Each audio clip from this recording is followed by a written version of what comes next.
What is up, everyone? I'm sorry I'm a little late. I apologize. It's Saturday. I'm doing a little day drinking. Poured myself a brewski. It's a fine IPA for this live chat.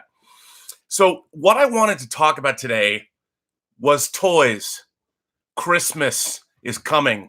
Toys are awesome. And if you tuned in yesterday to my live chat, I was unboxing the Hot Toys 1/12th scale The Bat from The Dark Knight Rises. I never actually got to show it to you. So here it is. First of all, this pile of stuff goes with the bat, which I haven't even had time to put together. But this when I opened this up yesterday, I didn't really feel, because I was on live and I couldn't do it the way you wanted me to. I still felt that rush. When I opened it up, I opened up the box. I was like, oh my God, this is awesome. So not to let everyone down, check this out. Oh, my dog is going crazy. Look at this. Okay. Look at this. This is amazing. My girlfriend Elizabeth said, why do you want that? It's hideously ugly. Don't put it in our house. That's okay. I'm going to put it in my set, which I've been building for Robservations, my Imaginarium, as it were. Now, I haven't put it together yet. But look at this. Look at this. And I'm ecstatic to have this. It lights up. It has a remote control. It has figures of Selena Kyle and Batman. I mean, and I have it. So I'm gonna put it down here. So basically, what I wanted to talk about today is toys. What were your favorite toys growing up? What did you get for the holiday season that really turned you on, that just you wanted, you were waiting for? You're like, my parents better buy this for me, and if they don't, I'm a neglected child. Look, I don't want to hear about entitlement and all that. As children on Christmas, even I'm a Jewish kid, we're all entitled, all of us. So I wanted to talk about my favorite toys that I ever got. And I'm going to tell you what that is. I'm going to tell you what my some, not all of them, but for you young whippersnappers that might not remember, Sears, the department store Sears that has fallen on hard times as of late. You used to be able to buy a house from Sears. Like, you literally could buy a house, a real house that you could live in. That was how awesome Sears was. Look it up. It's historical. It's amazing. You could buy a house. But when I was a kid, in September, Sears this department store put out their wish book, the Sears Wish Book. And let me tell you, every kid waited for this book to come out because it was just a treasure trove of awesomeness. I mean, I can't even tell you guys how awesome the Sears Wish Book was. If you don't know what it is, look it up, but you'll never understand what it was like to be a kid to get the Sears Wish Book, because there were pages and pages of the new toys that were coming out. And there was no internet. You didn't know what new toys were coming out. Like, I was a fiend for 6th scale G.I. Joe figures. Fiend. And Sears would have exclusives. They were the first place that had exclusives, even before JCPenney, whatever. Sears had exclusives, and they were awesome. Like, I remember, you'd see like a hang glider or something that the Sears would have that no one else had. It was amazing. So when you get the Wish Book, when Star Wars action figures, the 3 3/4-inch action figures were first released, Sears would have exclusives. The Snaggletooth, if you people know your Star Wars vintage action figures, there were 2 sizes of Snaggletooth figures. And the only way to get one of them was if you got the Sears Wish Book Cantina cardboard set. You got a Snaggletooth figure. That was the way to get it. I mean, this was important stuff when you were a child. The Sears Wish Book was the thing. And it was literally like opening up some biblical tome, some religious, anyway. I go on about it because it was important to me as a kid. You guys are probably going, what the fuck is he talking about? But seriously, the SEARS Wish Book, look it up. What's really cool is you can still find pages. Like people will post online, the SEARS Wish Book from 1979, and you'll see, you had no other way to find stuff out. And we're like, oh my God, the Millennium Falcon. This was amazing, amazing stuff. Look up the SEARS Wish Book, go in. And then, of course, JCPenney's like, when Micronauts came out, Micronauts were a Japanese toy that were brought over by Mego to the United States. And I think they were Micromen in Japan, but they were repackaged as Micronauts in the United States. And they were awesome. They were a unique toy in that they didn't have a TV show or a comic book until later when Marvel published the Micronauts comic that Michael Golden drew. Those are fantastic comics. But great stuff. And I remember the JCPenney's had the Battle Cruiser or something, Micronaut exclusive. Awesome. Anyway, so I'm curious about what you guys, say in the comments. I haven't started reading these comments yet. I've just wanted to rant and of course day drink because it's a holiday weekend after all. In my Batman v Superman glass I bought opening night when I saw it, I'm drinking a fine IPA. My dog is outside because I'm not paying attention to Gilbert today.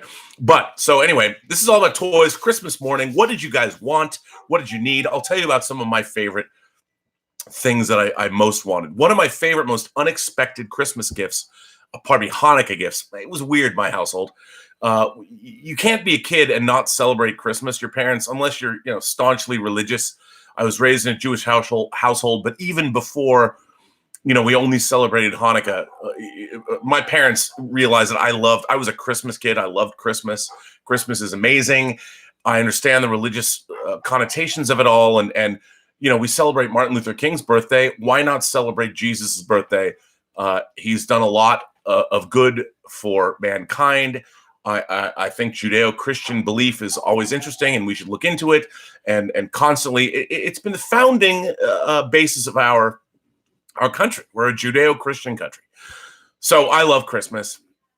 I don't like people who talk to me about no Christmas. Like, don't say Merry Christmas to everyone.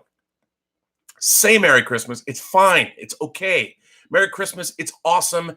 Look, even if Jesus were alive today, I don't think he would have a problem with Santa Claus and the North Pole and Rudolph, because the whole idea of community and celebrating the love of family and getting people together on the holidays, it's a good thing. It's a good thing. It's also about imagination, which is great, because I believe Santa Claus exists even to this day. I do. So anyway, my favorite toys on Christmas. I'm going to tell you what I got. I want to say, I might get this wrong. Hanukkah, Christmas. I'm going to say them both. I mean, I had Hanukkah, but Christmas. 1976. Shogun Warriors. Of course, these were Bandai, or I think Papanisha.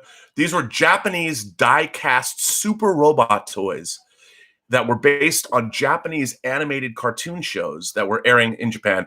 We didn't have them, but Mattel Toys figured out, we are going to repurpose these toys and package these deliciously cool metal die-cast super robots. Their fists fired, they had weapons, and they put them out as Shogun Warriors.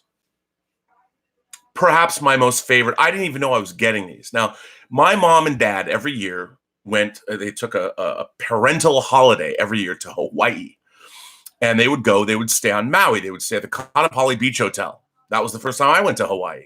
Was actually this same holiday season, right before 75 to 76. That was the first time I went to Hawaii. My parents took me to Hawaii.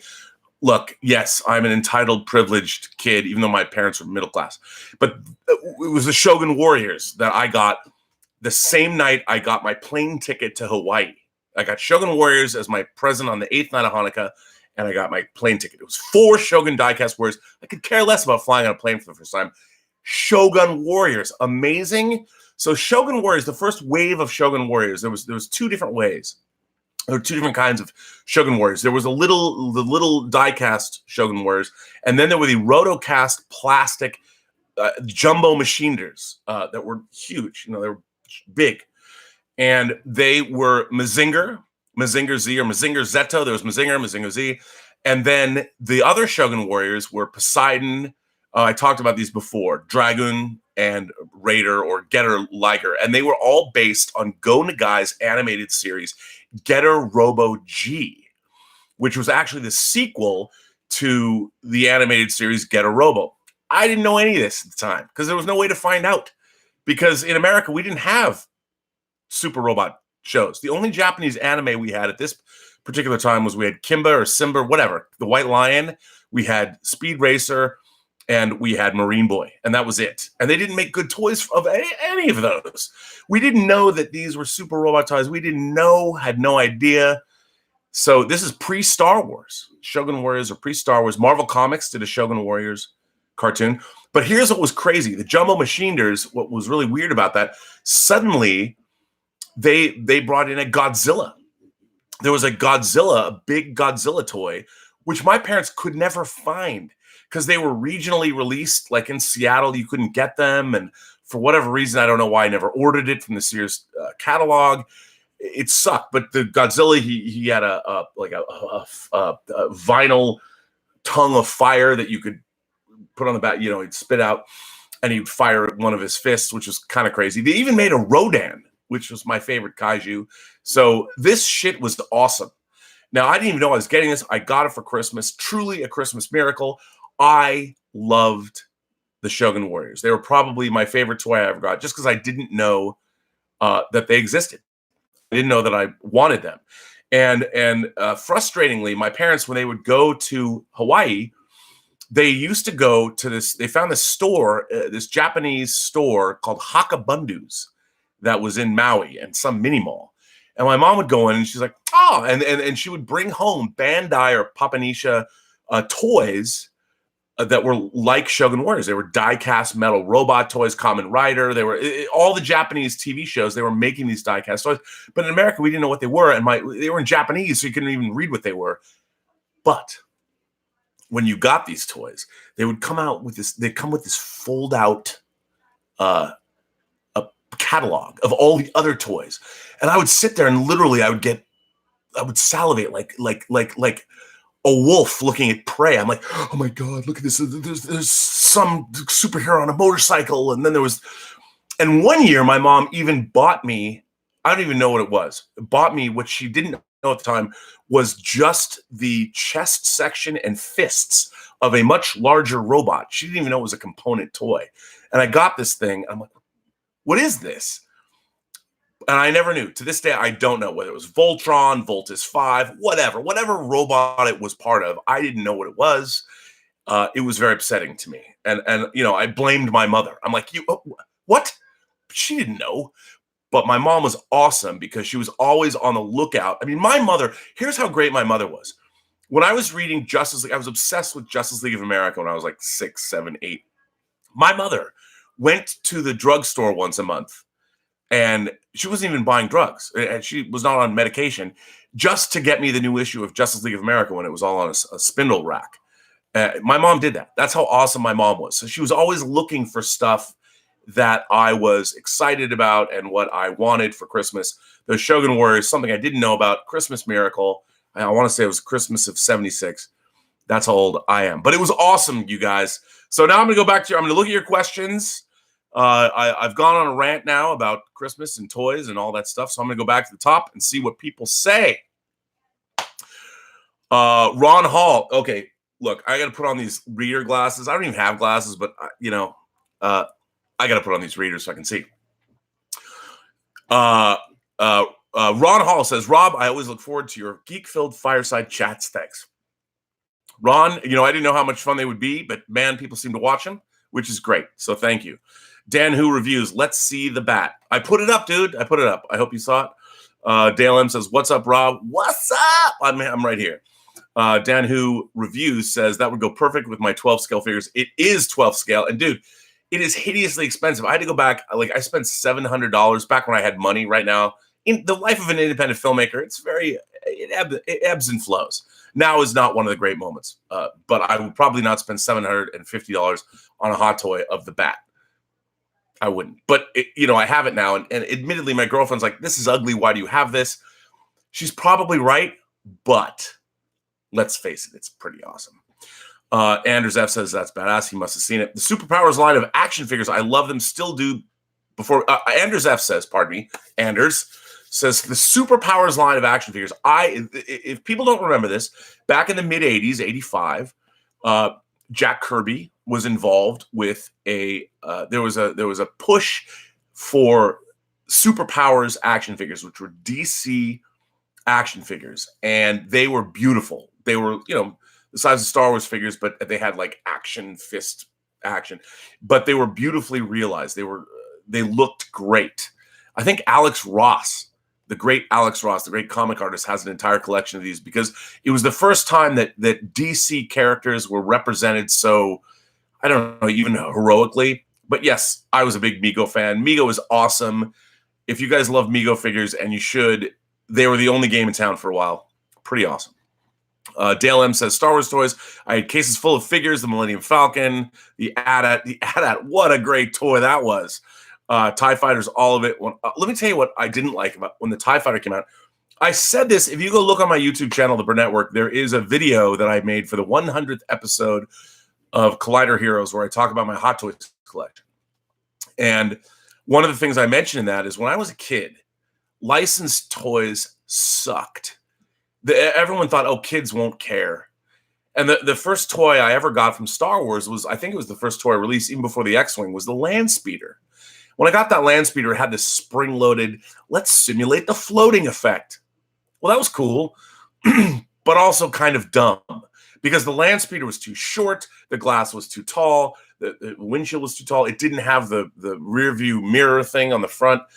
And just so they could give it, like, you could pop open the hood and it could float on spring-loaded wheels. Look, I just wanted something that looked good, that looked like it came out of the movie, and they would give us toys that they would shirk the responsibility of making something look like it looked in the movie to give us a kid-friendly play thing, which, by the way, was always stupid. It was always dumb. And when the TIE Fighter came out, my mom and my friend Jimmy Fiddler's mom were always on the hunt for Star Wars toys for us because they were hard to get. When they would come in, people would buy them. You kids today, click on Amazon, you get whatever you want in 2 days if you're an Amazon Prime member. Back in the day, man, you get anxiety because if you didn't like get to the toy store or the drugstore, the department store, and get those toys immediately when they were unboxed, you were out of luck. But so my mom finds the TIE Fighter and brings it home to me. And my mom's all excited. Oh my God, Bobby. Look, I wasn't a spoiled kid. Usually I only got stuff for my birthday and for the holidays. I never got stuff any other time. And my mother would never even, if I borrowed $5 from her to go to the movie, she was like angry. That happened once. That's why I started working when I was 13. I had a paper route, framed pictures, and worked in mowed lawns. I did it because videotapes were expensive and all of my hobbies were expensive and paint for model kits was expensive. So I had to have a job. But so my mom brings home the TIE Fighter that Kenner made. And I opened it up and she's all like, it was white. It wasn't like that weird bluish gray that TIE Fighters were colored in every single Star Wars movie until J.J. Abrams made them black for The Force Awakens. But TIE Fighters had a very distinct color. But the toy was white. I don't know if you guys feel the same way, but I'm like, what is this? As a kid, I opened it up and the wings were too small and they were too far apart. This sucked. My mom, and she thought she did me a good thing. And, I'm probably like 11. And I open up this toy and my mom, and it wasn't even my birthday or the holidays. She just found the TIE Fighter. She was so excited. She brings it home and she's like, look, it's the TIE Fighter. And I open it up and I'm like, this sucks, man. I couldn't play with something that looked like that, even though you could stick your figure in it. Because it didn't look like a TIE Fighter. The only way you could get a TIE Fighter that looked like a TIE Fighter was Estes model rockets. Believe it or not. They made a TIE Fighter rocket. And the TIE Fighter was actually the fins. It had a big rocket thing that you would stick in the back of the TIE Fighter. And the TIE Fighter acted as the wings of the rocket. But they were pretty damn accurate. So I started like buying multiple copies of the Estes model rocket TIE Fighters so I could make a see, this was something that I haven't put together yet. It's all part of the bat right here. But I I bought Estes model rockets just so I could have accurate TIE fighters. Just like I couldn't play when they first put out the Millennium Falcon. I'm supposed to expect to be I'm supposed to like the fact that I can only stick 2 figures in the Millennium Falcon cockpit, not 4, and then it's small. And no, I had to get the MPC model of the Millennium Falcon because that was in my imagination accurate. That's all I could. Anyway, I know you don't want to hear this, but I'm going to add. Maybe you do. Let me go answer more of these questions. Movie Finobi says hello. And fellow nerd people, sorry I can't watch, but glad to see you streaming regularly, taking mom to see Aquaman, so I need to man the towel for Momoa drool. Wait, let me read that again. Movie Finobi says, hello, Burnettwork and fellow nerd people. Sorry I can't watch, but glad to see you streaming regularly, taking mom to see Aquaman, so I need to man the towel for Momoa drool. Have a fabulous day. You, sir... good for you, and she will drool over Jason Momoa. Even I drooled over him, and I'm as straight as they come. But I'm not beyond admiring a perfect chiseled specimen of maledom like Jason Momoa, who is that. I loved Aquaman. I hope you all love it. I hope you see it in the spirit it's intended. Love it. Alexander Wilson says, Robert, you are bringing it back to my childhood when you couldn't wait to set the Sunday paper with the department stores, magazines. Toys R Us was like heaven. Check it out, dude. Alexander, I grew up in Seattle, the great Northwest. We didn't have Toys R Us, dude. We had a store called World of Toys, and I was such a fanatical, weird kid that I'm like 10 years old. Once I figured out that Toys R Us had a phone that you could call them up, like their hobby department was amazing. And I was into spaceship models and model rockets, and they would show me. I would walk in there as a 10 or 11-year-old. Imagine how insufferable I was. I'm like, do you have the catalog for MPC's 1978 model releases? And they would be like, well, yes, we do. Why are you asking? And I would open up and like MPC was putting out a Millennium Falcon model kit. And once I saw that it was in the catalog, I called every week. I'm like, hello. And they knew me. They feared me because I would call up and go, where's the Millennium Falcon model? Well, it's not coming out for another 10 months. But I still called every week just in case. I was that guy. Wake me when we get here, huh? I punished my Star Wars toys. I still remember placing Luke in the cockpit of the X-Wing, duct taping a straw to the top of it, running about 100 feet of fishing line through the straw, continued. From my bedroom window to the street, and the X-Wing went on fire. Wake me when we get there, huh? I love you, man. Or girl, I don't know. I would assume you're a guy because my analytics tell me only 100% of men watch this channel. I have no girls watching me. That's awesome. I used to do that when I stopped being serious about my model rockets. I used to start launching them in my neighborhood instead of on a field somewhere, and I would pour gasoline on them and set them on fire until my neighbors, the Pettigrews, I set their lawn on fire when one of my rockets crashed, burning onto their lawn. WWE action figures, championship belts, any merch WWE had, says Sahil Gulani. You know what? That wrestling, I was a little too old for that, but I love the fact they made that much merch. And again, I love the fact you bring this up because I'm sure a lot of people had wrestling toys that were equally awesome when you could get them. Rise Williams said, my favorite unexpected Christmas gift was the PS4. I had a few years ago after my dad saying I couldn't have one, but opened the present and it was a PS4. I couldn't believe it. It's Reese, right? It's Reese. I said Rise. Reese Williams. Reese, isn't that the best? When your parents commit subterfuge and they lie to you, and then only to be on Christmas morning, they become Santa Claus, and you get to open what becomes the Ark of the Covenant. It's like when Belloq's like, it's beautiful, except you don't explode. That's always a good thing. Thomas Dumas says, yes, I remember my grandma used to get the Sears Christmas Wish Book in the mail back in the 70s. And of course, the toy section was the bomb. Wasn't it? Look, you guys go online right now, or not right now. Listen to me finish my live broadcast, but look up the Sears Christmas Wish Book.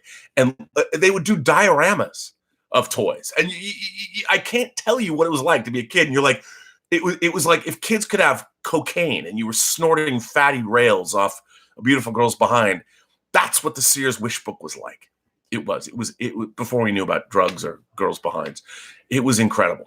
It was, you gotta, you know what? I hope I didn't just offend someone. I didn't mean to be sexist with that comment. I was just trying to convey, using a colorful metaphor, as Spock would say, to convey my excitement. I apologize for that. So anyway, Anna Chatter says Robert Aquaman, the anime, was amazing. That's yes, it was. I agree. Dale M says, you missed my whole comment, Rob. I want to give all those Star Wars toys to my son, and my mom threw it all in the garbage. I literally cried real man tears. Dude, what's up? Why would your mom do this? Didn't she know how much you love those toys? How did this happen? Give me your mom's phone number. I'm going to call her. For me, I'm going to complain. I will call her and I will admonish her. I will tell her she's a bad mother for doing that. Connie Dusick says, I'm sorry, Robert, I'm a girl. Well, welcome. Now, Connie, let me ask you, when you were a kid, what was your favorite toy that you got for Christmas? Was there something that you really wanted that you didn't get or did get, or when you finally got it, what was that like? I mean, is it the same thing? I wonder if girls and boys are the same when we were kids about the things that we wanted. I mean, it's a curious question. I don't know. I think that would be interesting. I only know as a guy, what I played with and what I fantasized about in my mind was always about being a character in a movie or a TV show. And when I got those things, that's how I would play. I would make up stories, and I would take all day to play out a scenario. Drove my dad crazy. I'd make all the sound effects. I'd do all the voices and the explosions. I shared a room with my dad in his den, and he usually was reading Reader's Digest condensed books in his den. And when I was too loud making the sound effects, I mean, I did the whole thing. He would pound on the wall to get me to shut up. That's how loud I got. So anyway, Mario Boyd says the Big Track and Transport trailer, favorite toy of the 70s. Okay, you guys. Mario, my brother, let me just tell you. So the Big Track was I think Mattel put it out too. The Big Track was this futuristic tank. And on the back, it had a keypad, like a calculator, like a 1 to 0 keypad. Sorry. And you could program using numbers where the Big Track would go. And a secondary piece was an actual transport, like a dump truck thing that would go like this. And you could put like an apple in it, and you could program your house like I did. I had the Big Track and the trailer, and I programmed it to go all around my house. But what fucked me up was the rugs. If there was like a shag carpet, it couldn't make the full turn. So you'd sit there and you would plot out it was difficult. It was mathematics, and you'd plot it out, and then the Big Track wouldn't maybe be able to make the entire turn on the carpet and run into the wall or some shit. Greatest toy ever, Mario. I am down with you, sir. Adam Douglas says Generation 1 Ninja Turtles blimp. Played with that so much. Yes, I didn't ever buy that because I was a little older, but those toys were dope. And the fact that they made a giant blimp, yes, I'm with you. Wake Me When We Get There, says, yes, Rob, I am a man, at least as of this morning, according to my wife, but who knows by tomorrow. Listen, I think part of being an adult male is somehow retaining a bit of that inner child. I've often said I'm an aging man-child, which is true. But you still got to be a man and be the breadwinner and do all those things and be responsible. But come on, man, you never get over it. If you got to retain that sense of childhood, Christmas shows up, you're excited. Brian Eng says, excited about Marvel Land, Disneyland. Yes, but not as excited as I am about Star Wars Land. I mean, I have an annual pass to Disneyland. And let me tell you, we don't go enough. My girlfriend Elizabeth is always going, why don't we go back to Disneyland? She says to me at least once a week, I want to go to Disneyland. And we don't go. Even though we have annual passes, you're still going to drop a couple $100 on food and all that goodness. And those gigantic turkey legs at California Adventure. I can't wait. But Marvel Land will be cool too. But Star Wars Land. Dale M says, it wasn't a toy, but in 1986, my parents got me a bike, And the one I loved was a $400 hutch, all white. And they told me, hell no. So picked up an inferior bike, sadly, woke up Xmas morning, and there was the hutch. Wasn't it a bummer when your parents like would try and give you the discount presents? Like they're like, oh, I'm not going to get what my child wants because I'm going to get something that's $100 cheaper. I hated that. My parents did that a couple times. Like, and you get something and you feel like, even as a kid, I knew like I'm getting a present, but it sucked. And you're like, you have to pretend like you kind of like it, but they knew. But I never understood why are parents always trying to discount us? Why are they trying to get us the stuff we don't want? As if like every toy car is the same toy car. I'm like, no, man, I want the Dinky and I want the Corgi and I want the Hot Wheels and the Matchbox and all the stuff I want. I want this specific thing. Don't try and shine me on with some other toy I'm supposed to be excited about. Never works. Alexander Wilson says, Robert, don't forget about the awesomeness of Legos. Okay, let me tell you about Legos. When I was a kid, they didn't have Lego sets. There were no Lego people. But, I mean, there were Lego sets you get, like, generic Lego sets. I love Legos. And I still buy Legos. And I still want that $800 Millennium Falcon. Who doesn't? Apparently, Gilbert wants the Millennium Falcon, too. He wants Legos as well. Bright says, gotta retain that love. Yes, retain the love. Mario Boyd also brings up the original electronic battleship. Oh my God. Mario, you and I, we park our shuttlecrafts in the same hangar decks. Let me tell you, the original battleship was awesome. I love Battleship. But then they made electronic battleship, which had sound effects. It was even so awesome. Angry Tom 316 says, I remember one Christmas, my mom bought me Voltron, the original metal Voltron, and it was awesome. Good on your mother. How awesome is that? There was a line of Japanese super robot toys called Godaiken. That I think was in the early 80s, which, by the way, are hugely collectible. They made Tetsujin 28, who was also Gigantor. Amazing. God Mars, Sun Vulcan, Voltus 5. They made a lot of good stuff. Look up Godaiken. Or don't, because you'll get obsessed like me and you'll want to have them all. Bright says, I heard they opened a new restaurant by the Jungle Cruise. They might have. Bright, I don't know. Probably. There's restaurants right by the Jungle Cruise anyway. The Jungle Cruise is very close to New Orleans Square, if you know your Disneyland, and it's great.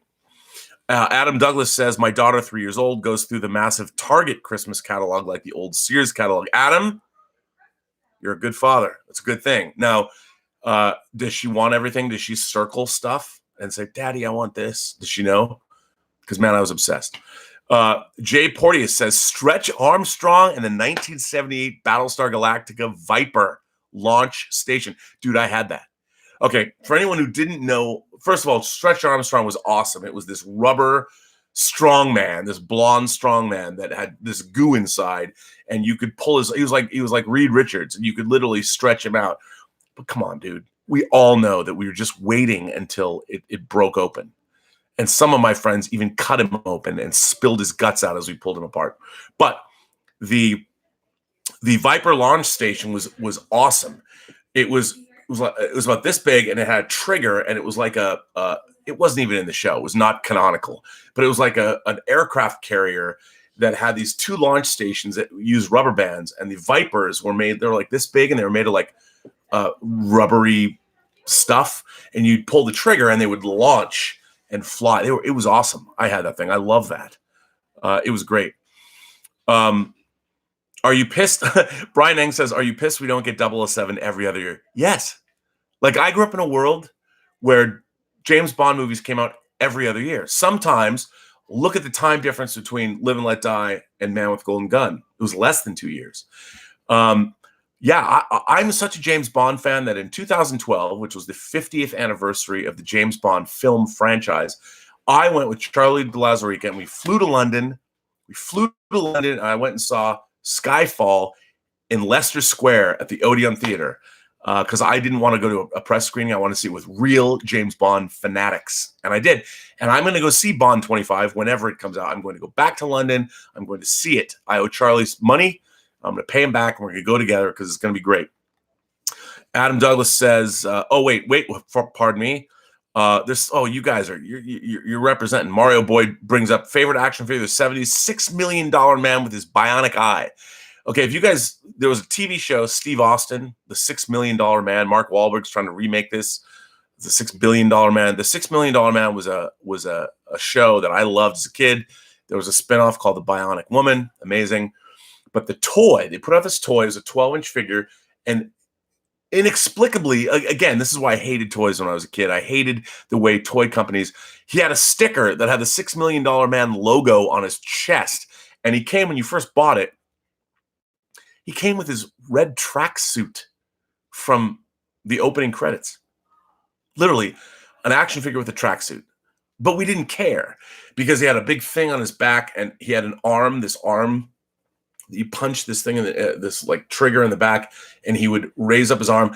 But the coolest thing was he had his bionic eye, and you could actually look through the eye. You know, it was like this wide fish angle lens or a fisheye lens. It was great stuff. It was awesome. That was a great figure. Yes, and he came with a rocket ship. The $6 million man, he didn't come with. You had to buy it separately, but he had an operating table that also turned into a rocket ship. One of the weirdest toys ever, but I had it. It was great. And I would, my sister had the Bionic Woman. Jamie Summers, the Bionic Woman, had a blow-up dome house that I think they made for Barbie, but they repurposed it for the Bionic Woman. I stole that shit, and Steve Austin lived in the Bionic Woman's dome house. Adam Douglas says, caught Patrick Stewart's A Christmas Carol TV movie for the first time last night. So good. It is so good. I saw that show live. I saw Patrick Stewart do that live. Amazing. Let's not forget Hot Wheels and miles of orange track. Chuck Souza says that. Chuck, dude, every summer, my backyard was, everybody brought we had this weird, like multi-leveled backyard, and we would stack up picnic table benches to start, because you'd mount, and we'd have the two orange tracks, and they would go on and on and on and down, and we would race all of our Hot Wheels cars to see whose car was the fastest. I mean, there's YouTube videos where people build these elaborate Hot Wheels tracks. Go on YouTube, look up Hot Wheels tracks. Amazing. I loved Hot Wheels tracks. And, you know, this is not video games. The neighborhood kids would show up. They would show up, and they'd come to the house. And we'd have to build the track. Like you would talk to each other and go, sit down like engineers, like, what track are we going to build? Like, how are we going to make it? And it was great. It was great. Stretch is a classic, Bright says. Yes. Brian Ing says, why don't they bring back the Star Trek experience in Las Vegas? Well, Brian, I worked on that. I edited all the videos that you saw. It's gone now that you saw. I worked for a year and a half. Almost 2 years, I worked on the Star Trek experience when it was being made in Vegas. It was an $80 million attraction. I cut all the videos. My job for a year and a half was to cut Star Trek videos. What? Like, I called my mom one day and I go, Mom, I just got this job. They're paying me $2,500 a week. And all I'm doing for the first 5 months is watching every single Star Trek episode up through the first season of Voyager. So it's the original series, not the animated series, sadly. The original series, Next Generation, Deep Space Nine, and Voyager up. So it was the first 2 seasons of Deep Space Nine and Voyager. And all I did was watch them and digitize them into the computer. They paid me a crazy amount of money to do this. And then I cut all the videos. Best job I ever had. I don't know why they don't bring it back, because Star Trek has been floundering in my mind for 10 years, but that's a whole nother video, which I'll probably address soon. Dale M says, Gilbert is a happy pup today. My dogs are barking at his barking. It's impossible to convince them. It's on the TV, not outside. Gilbert is always happy. He's the happiest dog in the world. For whatever reason, I give everyone a nickname. And I started calling Gilbert. It wasn't I wanted to call him Truffaut after Francois Truffaut, but we had him for a week. And everyone agreed to call him Truffaut, and I'm just like, he's just not Truffaut. He's this goofy, sweet, funny dog. And Elizabeth, my girlfriend, said, well, she's French. She's half French. She said, let's call him Gilbert. And I'm like, what, Gilbert? I like Gilbert. And I'm like, oh my God, he's such a Gilbert. He's such a Gilbert. My dog is such a Gilbert. He's a Bernedoodle. He's 25% Bernese Mountain Dog and 75% Poodle. So he's a great dog, and he's always happy. But I started calling him Gilbert the Gilberian from the planet Gilbar. I don't know what that means. Gilbart with 2 A's, like Alderan, or Alderan.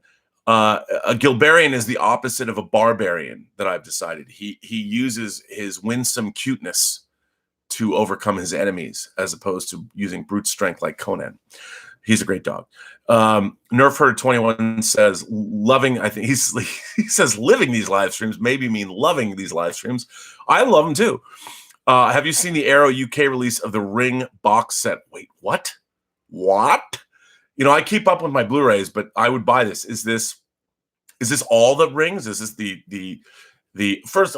If you guys don't know the Ring or Ringu, if you watch the original Japanese version, the American remake starring Naomi Watts is my favorite Japanese J-horror remake. I think it's great. I love the whole series.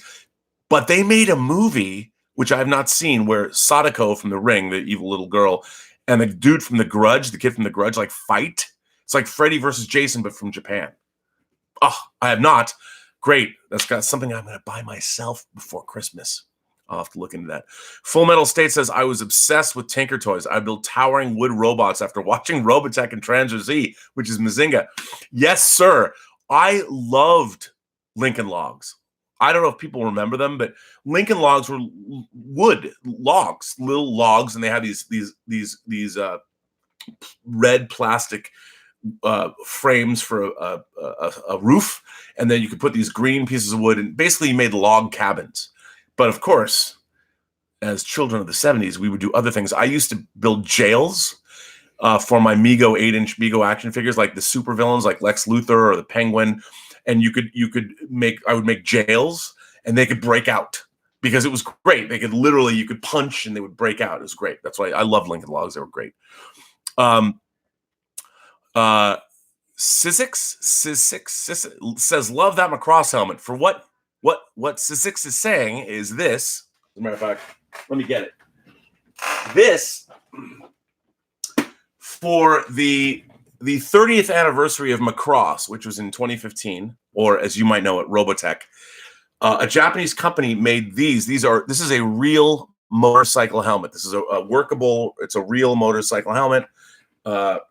It's pretty awesome. And I'm going to put it on because you brought it up. So I'll get hat hair after this. Pick it up. Come on, man. How awesome is this? So this is a real motorcycle helmet, and they did all of the characters. This is, of course, Roy Fockers, where you can see the skull and crossbones, UN Spacey. This is a real working motorcycle helmet. Now, I don't own a motorcycle. I've never owned a motorcycle, and this helmet cost $500. But it was I had to have it. I had to have it. I actually have another helmet. But it's not. It's actually the anime-based helmet. It's canonical, but it doesn't. You can't use it as a motorcycle helmet. This is a real motorcycle helmet. It's badass. I mean, come on, how cool is this? Seriously. But it sits here above my unbuilt model kits to remind me of how awesome Robotech and Macross is. So yes, that's what that is. Louis says porn and sex. Okay. I don't know what to say to that. Lithgow Movie says, hello, Robert. Hot Toys story movie. What characters would you put in that movie? Oh, the Hot Toys story. Well, as many people already know, the very first hot toy I ever had was this. Oops, I took off the sunglasses. This is the Director. It's my first hot toy. It's actually George Lucas. It was unlicensed, but it's called the Director. You can still get it on eBay. It's awesome. What would I put in for the Hot Toys story? I would put everybody. Hot Toys, if you buy all the Hot Toys, you got the Alien Space Marines, you got all the Rocky characters, you've got all the Marvel and DC characters. You could make a mashup movie like the Lego movie. It'd be awesome. I'd put them all in. Mario Mario Gang 1 says, have you seen the SH Monster Arts pictures of the King Ghidorah from the 2019 film? My friend was going to buy me on the secondary market the previous release for Christmas. I told him to wait. Ha! Okay, the SH Monster Arts figures, for those of you who don't know, are awesome. They make a lot of them. I have a lot of them. I haven't bought any in probably 4 or 5 years, but I have a whole slew in my Imaginarium, which you'll be able to see if I ever make enough money to light the thing so I can shoot in it. I love those figures. They're great. They're great. They're expensive, but great. And yeah, if your friend was going to buy you one, just have him buy you one. Don't wait. Louise says movie porn, and I love porn. Really, dude? You know, okay. We're talking about toys for Christmas, and you're talking about porn. Ha ha. I love porn too when it's well done, but that's not really what we're discussing. Hi, Rob. Did you finish season 3 of My Hero Academia? I can't wait to season 4. I have not finished yet. I'm only halfway through the series. I have not seen it. It was recommended to me. By the way, I'm loving it. I'm loving it. It's so good. Hi, Robert. Just wondering, have you ever gotten any WWE merchandise? I didn't. That sort of passed me by. I didn't ever get WWE merchandise. I apologize for that, but I like it. Frank Torres says, afternoon, Rob. Talked to Jason Inman lately. I have not. The last time I spoke with him was right before, was at the Schmodown Spectacular. Oh, wait. No, I haven't talked to him lately. No, he was working on a project all through November that he had a horrible deadline on, and I know he's working on that. I love Jason Inman and his wife, Ashley. She's great. And if you haven't read their comic Jupiter Jet, what are you waiting for? Get on that shit. Order it from Amazon. Have it delivered in 2 days. The Broog Report says, did you like Solomon Kane flick? Did I like the Solomon Kane flick? It was good. It is absolutely a comic book film. It's also a literary based property, but it's not, I think I liked it. I have a Solomon Kane miniseries. I think Marvel published it that I really liked. It's good. People should said. Ted Grimes says it's all good, like Swords and Spears. Latifa Fatihi says, will you marry me? I don't know. I was married once. I liked it. I'd love to be married again. I'm not married now, but I don't know you. And probably if I were to accept your marriage proposal today, it doesn't bode well for our future together. She says, just kidding. Well, damn it. All right. But I love you. Thanks for watching, though. Golpi Critico says, have you watched anything from Space Battleship Yamato 2022? Yes. For those of you who don't know what Space Battleship Yamato, or as Americans say, Yamato, but it's really Yamato. It's Star Blazers. It's one of the greatest anime of all time ever done. And about 6 years ago, they remade the first season as Space Battleship Yamato 2199. Unbelievable. It was so good. I mean, it was talk about a reboot that was really well done. It's awesome. I get it. You can get the American Star. It's called Star Blazers 2199 in America. You can get it. 2202 is they're retelling the second season of the original show with the Comet Empire. I've seen some, not all of it, because the bastards. No, I love the Japanese, but Bandai that released the series in Japan released them subtitled on Blu-ray, which I bought them all. They were hideously expensive, but before you could get them in America, I bought the original Blu-rays. They did not do that with Space Battleship 2002. They didn't 2202. What? I don't know. They didn't do that with that, and so I didn't buy them. But they've announced finally that they're re-releasing it in America in March, and I pre-ordered that shit. I've watched some of the episodes, not all of them. First of all, the Andromeda is one of my favorite fictional starships ever, and the first episode of 2202, oh my god, or 20002, is so good. Anyway, Sahil Giuliani says, I know this is about toys, but Titans comes on Netflix International on the 11th of January. Do you recommend watching it? I haven't watched Titans yet. I'm going to this weekend, but I haven't yet. I can't wait. Ryan the Mang says, did you ever... Ryan the Mang. He's the Mang, Ryan. Ryan G. the Mang. Ryan G. the Mang says, did you ever watch the Blade Runner anime short made by the Cowboy Bebop creator? Yes. I think it's called Blackout. It's great. I watched it when it was first released, and I believe it's on the 4K disc. I don't know. Dan Schmidt says, I got the Mego Batman, Robin, and the Batmobile. What a great Christmas in 1970-something. Yes, sir. Although, again, the Mego Batmobile was too small, and it had a Batman sticker on the side. Like, the Batman logo. Why did anyone think that was cool? They're like, well, we made a black plastic car. Let's put a sticker on it to dress it up. So dumb. They patronized us kids in the 70s. It's terrible. Geek with the Side of Nerd says, shit, late to the party. The Brug Report says, yeah, I love books and comics. I did too. Oh, the Brug Report asks, is there a Grimjack film in the works with anyone? I'll tell you a funny story. I worked at Warner Brothers in feature production for Bill Young, who was the senior vice president of feature film production in 1989-90. He later went on and oversaw the Harry Potter films for Warner Brothers. This was my first regular job in the film industry. Lisa Henson, Jim Henson's daughter, was a senior vice president at Warner Brothers at the time, and I had a mad crush on her. And I would go, she was way older than me. Not way older. She was like 9 years older than me. She was like 30 years old and executive, but she'd gone to Yale and she majored in comparative mythology. And I was in awe of her. I had such a crush on her. And I would just go hang out in her office because her office was full of comic books and all kinds of geek related stuff. I mean, basically she was pitched this stuff all day long. Howard Chaykin pitched a Grimjack movie to her and she wanted my take on it. So that was back in '89. I would love to see a Grimjack movie. If anyone doesn't know who Grimjack is, it's a character that was created by John Ostrander and Timothy Truman that originally ran as a backup. I want to say a backup in Star Slayer magazine, Star Slayer Comics, that was published by First Comics. It's great. It's basically a space pirate that hangs out in a multi-dimensional city called Cynosure. Check it out. It's awesome. Wake Me When We Get There, Huss says, Rob, Hot Toys are amazing. What do you think about the McFarlane line of figures? I love McFarlane figures. I still have the very first Spawn figure that McFarlane put out.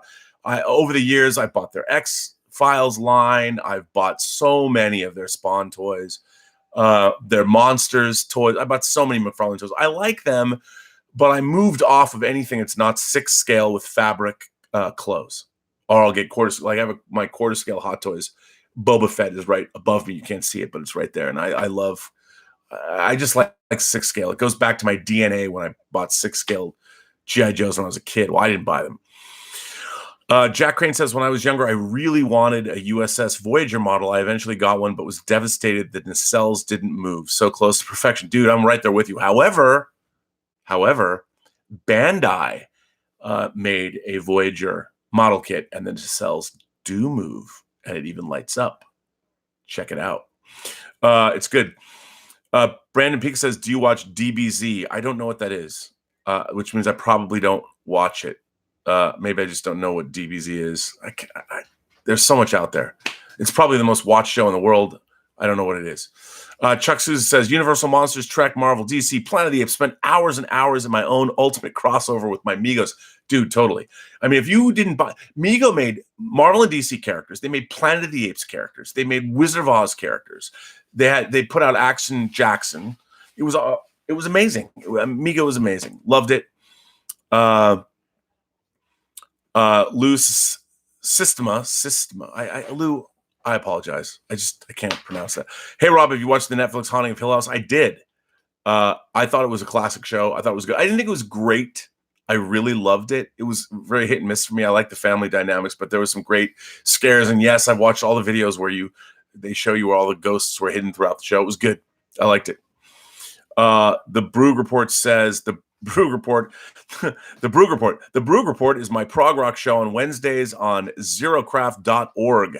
Would love for you to listen. It's community radio. I will totally listen to that. Let me tell you, man, I'm all in about prog rock. Yes. If you guys don't listen to prog rock from the 70s, you'll love it. I consider Pink Floyd prog rock, I guess. I saw William Shatner perform his prog rock album live with one of the members of Yes. Not Rick Wakeman or John Anderson, but could have been cool. I think Brian Eng says, I think the MCU Shang-Chi should be the head combat instructor at the Avengers facility and train Captain America. That's a great idea. Shang-Chi, master of Kung Fu, one of the great comic runs of all time, by the way. Doug Mensch, Paul Gulacy, good stuff. I would love that. That's a great idea. That's a great way to incorporate him into the MCU. I never thought about that. I'm all behind that idea. Action Jackson, forgot about him. Well, Brug Report. Prog rock, your 70s. You can't forget Action Jackson. Adam Douglas says, I played with more mask toys than G.I. Joe toys. Well, yeah, but Mask came later. Mask was like a G.I. Joe ripoff, but that's great. Everybody has their toys that they played with. Masks were cool. I like Mask toys. Ryan G. the Mang says 1991 Batman car figurines you could get in Happy Meals. I love to play with those. Absolutely. LOL Master says, who are you? Who are you? Who? I woke up in a Soho doorway. A policeman knew my name. I don't even know who I am. Alexander Wilson says, Aquaman over under 1 billion. You know what? Probably not going to make 1 billion, but I loved it. I dearly loved it. ZCM Zombie Custom Map says, hey, Rob, do you think this is a good question. ZCM Zombie Custom Map says, hey, Rob, do you think they should make a 20 million miles to Earth with the Emir? Well, if you guys haven't seen 20 million miles to Earth, it's a Quatermass movie. It's Dr. Quatermass. It is a great British sci-fi film from the late 60s. You should check it out. I think it's from the late 60s. Wake me when we get there, huh? Love the Enterprise Bridge playset as a kid in the 70s. Oh, one of the greatest toys ever, even though it was ridiculous and weird. I loved it. Lucis Systema says, Rob, do you like Alan Parsons? I loved Alan Parsons. iRobot and Tales of Mystery, Imagination albums, Tales of Mystery and Imagination. Yes, the Alan Parsons project was a prog rock, electronica, mostly prog rock. It's not electronica. A prog rock group in the 70s. Great stuff. And it was sci-fi.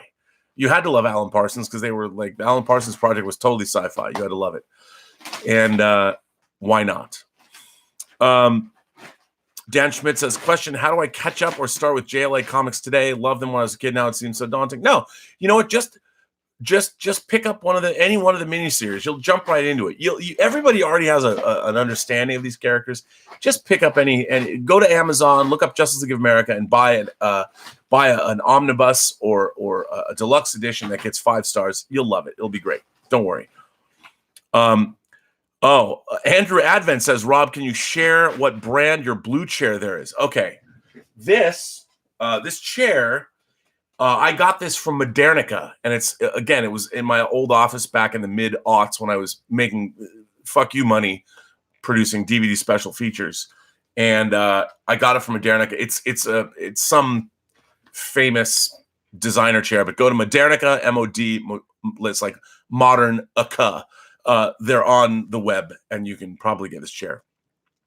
Andrew Wilson says, since you're from Seattle, how would you feel about a Jeff Bezos movie? I'd be interested.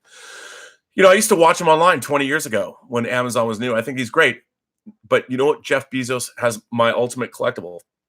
He bought the original model of the Enterprise that was built for Star Trek: The Motion Picture. It's in the lobby. It's not even in a glass case. You can touch it. It's in the lobby of his rocket company, Blue Origin. I'm like, Jeff, dude, come on. Get that shit restored to its original pearlescent paint job like I have right up there, and put that stuff behind glass, son. Anyway, Alan Parsons produced Dark Side of the Moon. Oh, the Pink Floyd album. Yes, absolutely. Will you watch Star Trek Discovery Season 2? The Captain Pike and Spock tease looks good. I have to watch every Star Trek as much as it pains me sometimes to do so. I am going to watch Season 2 of Discovery. And if I don't jump off a bridge halfway through it, then, I'll still talk to you guys here. Let's see. Dale M says, Geek, I would say that you take him to that, but I don't even know what this means. Dale M says, Geek, I would say that you take him to that, but he has to see one of the others with you. It's a compromise where you both win. I don't know what you mean by that, but okay. Lou also says, Twilight Zone on Blu-ray is fantastic. It is. If you guys haven't look, everyone always says to me, Rob, buying discs and putting them in a machine, it's so 20th century. Yeah, it's also the best way to watch movies at home, okay? 4K discs, Blu-ray discs. But the Twilight Zone restoration, yes, it's black and white, is unbelievable. You should all get on that. Buy that stuff. It's amazing. Rob, favorite 3 film music scores of all time, asks Frank Torres. You know what? That's a question somebody asked me the other day. And you got to go Star Wars, you got to go Lord of the Rings, Planet of the Apes, all the Logan's Run, Capricorn 1. I love the score for Body Heat. I love the score for On Her Majesty's Secret Service. There's so many. I could go on and on and on. Broog Report asks, is the new Dune going to be a trilogy or one film? I don't know. I'm sure it's going to be like 2 movies, and they're probably going to take 2 movies. I think I read that it was 2 movies that will encompass the first book. So no Children of Dune or Dune Messiah, just Dune, the first Dune. Gulpy Criticos asks, what do you think about the Orville? You know what? Up until 5-6 days ago, I hadn't seen the Orville at all. I watched the whole thing. I really like it. Yeah, it's the humor is interesting, but I don't think it's not humor. It's not like the funny show. It's not a parody. The humor is inherent to the material. I really like the Orville a lot, actually, more than I thought I would. And I can't wait for season 2 that drops soon. JPG asks, any news on a Moon Knight project? I wish, man. Everyone knows I'm a Moon Knight fanatic. I've talked a lot. I haven't even drank. I poured myself a nice frosty IPA to start day drinking at noon, and I've taken 1 sip. Man, that's good. Rob, have you ever tried to perform the Riker move, getting in and out of chairs? Well, let's try it right now. Here's the Riker move. The Riker move is when you put your foot over and you kind of just sit down. So there you go. I like the Riker move. I just did it. I hope I did it well. Rob, do you think Josh Crichton says, Rob, do you think Norman Osborn will be the next big villain in the MCU? I don't know. You know, if you guys read Marvel Comics, I kind of really liked what happened with Norman Osborn and the Dark Avengers, and it was cool. Like, he was a fucking badass, and I hated him. So he was a great villain. I don't know. I think Norman Osborn's owned by Sony, so I don't know if he can be a villain in the MCU, but I do like him. Deval Bot says, John Wick. Fuck yeah, dude. John Wick. John Wick Chapter 3. Yes. Hot Toys is making a John Wick figure. Get on that, son. Can't wait. The Brook Report says, working hard, laugh out loud. I know. Luke Clements asks, what do you think about Star Wars The Last Jedi? I liked it. I enjoyed it. And as I've told people, did I like all of it? No. I hated The Force Awakens. I'll tell you that. I hated it. I thought it was, I won't get into that. But I thought The Last Jedi was, if nothing else, it didn't go anywhere that I expected it to go. So I found it interesting. And I thought it was pretty badass that the ultimate Jedi move would be, if you believe in the Force is only used for defense, the ultimate Jedi move would be to go to a battle, but not really. I think Luke's when he fights Kylo Ren and he's not even there at the end of the movie, spoiler alert, I thought that was the most ultimate Jedi move ever. I love that. But I liked it. Dale M. Rob, that last chat was for Geek with the Side of Nerd. He said his 8-year-old son wants to see Mary Poppins over Aquaman or Bumblebee. My answer was a compromise. Sorry, I didn't make that clearly for him. You know what? I think whatever kids want to see, they should see. I think, look, I am an unabashed lover of Mary Poppins. I love Mary Poppins. I think it's one of the greatest fantasy films ever made. I can't wait to see Mary Poppins. I'm probably going to see it today. I watched Mark Kermode's review of Mary Poppins. I love Mark Kermode. He's one of my favorite critics. He loves Exorcist 3, which made me love him. But Exorcist 3, by the way, is one of the great horror films, even though it came out in 1990, and it's a sequel to one of the greatest movies ever made, The Exorcist. It's a great movie. Lucas Clemens says, what about Luke Skywalker, what they did to him in The Last Jedi? Well, what they did to him, he was I liked what they did to him. The idea that he's going to be the same, he changed like so many people I know. You get old and embittered, and yet he shows up at the end of the film and saves everybody. It was badass. I liked it. I mean, that was life. Luke was, I liked that they took Luke on a journey. And by the way, we haven't seen the last of him. Gilbert is eating the box that the bat comes in, the Hot Toys bat. He just destroyed, my dog just destroyed the entire value of resale of my thing. Gilbert, stop that, but that's okay. Zombie Custom, ZCMZ Zombie Custom Map says, I want to see an Escape from Earth 3. Me too. I heard it was called Escape from Earth. You know, John Carpenter is on Twitter as the Horror Master. Go check him out and tell him you want to. And his wife, Sandy King, Storm King on Twitter. Find that out. Body the movie. Duvall Body the movie from Eminem. You know what? That was directed by Joseph Kahn, who's a great guy. I can't wait to see Bodied. Have not seen it yet. Do you think, Josh Crichton asks, do you think the Beyonder will be a main villain in Endgame? No, I don't. The Beyonder is not going to be an Endgame, but the Beyonder, I would love to see a Beyonder movie where he comes to Earth in his 80s garb and tries to travel across the world and see what humanity is all about. Adam Douglas says, did Infinity War skip over the destruction of Xandar to save for a Nova origin story? Probably. I think that's probably true. The Brugge report says, it would have been predictable if Luke was in great shape, positive, and just kicked ass. I love the twist and the wizard-like illusion of astral projection. I didn't like the casino to Earth-like. I agree. Look, here's my biggest problem with Last Jedi. It's a chase movie. You're under siege. It's a siege movie. Ships are, and in the middle of the movie, two of your main characters just light off to Canto Bight in the middle of a chase. That was weird. I mean, if I had made The Last Jedi, I think the biggest mistake that The Last Jedi made was I think they should have already been on Canto Bight when the movie opened and they needed to get back. Like in the middle of it all, they were contacted like, oh my God, our base has been compromised. We're in the middle of a chase. You've got to get back here. Find the guy you were looking to find. And that would have solved many of the narrative problems in the movie, but that's about it. ZCM Zombie Custom Map says Gilbert Godfrey is Kang in Endgame. Well, I don't think he should play Kang, but I think Kang might be in Endgame. If you guys don't know who Kang is in the Marvel Universe, read about him. Look him up on Wikipedia. Hangover Boy says, do you think we get to see Hulk killing Thanos in Endgame? By the way, keep it up. I don't think so. I don't think Hulk will kill. I don't know if he will. Yeah. We need a Jack Burton. Wake Me Up When We Get There, says we need a Jack Burton Hot Toys from Big Trouble in Little China. Well, Sideshow Toy made a Jack Burton, and Molecule 8, which is a brand new company that put out the John Lennon figure that I actually have under my desk right here. They screwed over their artists, though, so I can't recommend. I wish I could. I can't recommend Molecule 8. They're supposed to have a Willy Wonka, Gene Wilder, Willy Wonka figure coming out now, but they're not. They're a sketchy company. Dan Schmidt asks, Kansas City versus Seattle tomorrow night. What's your prediction? Fucking Seattle, man.